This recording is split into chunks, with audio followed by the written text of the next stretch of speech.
दुल्हा के बाबूजी गड़िया मांगे सिकड़ियो मांगेगे बहिनी। दुल्हा के बाबूजी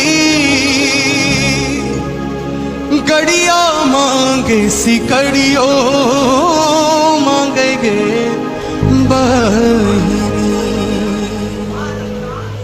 सुनी सुनी दहे जबो के नमवा करे जबो कांपेगे बहिनी।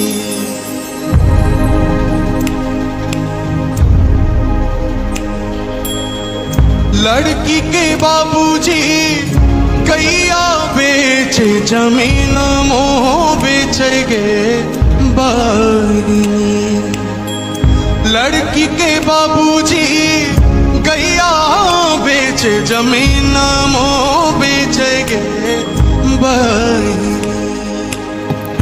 तब उन्हें दहेज पूरल करे जबो फटेगे बहिनी।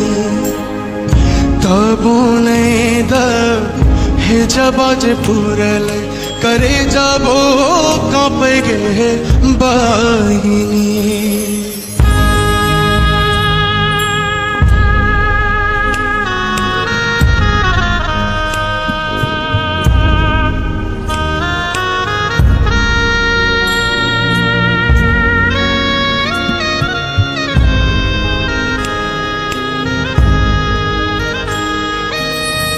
दुल्हा के बाबूजी बड़ा निरमोहिया दर्दियो ना पूछेगे बहिनी।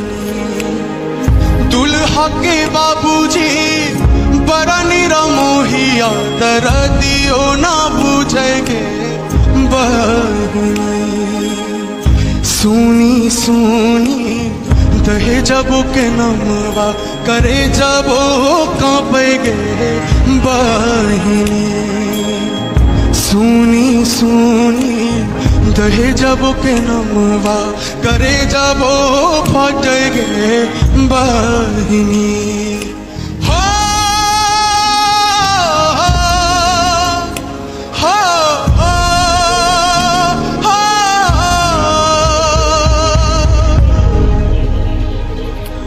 कथिल विधाता बिटिया कोख जन्मवा ले लगे बहिनी। कथिल विधाता बिटिया कोख जन्मवा ले लगे बहिनी।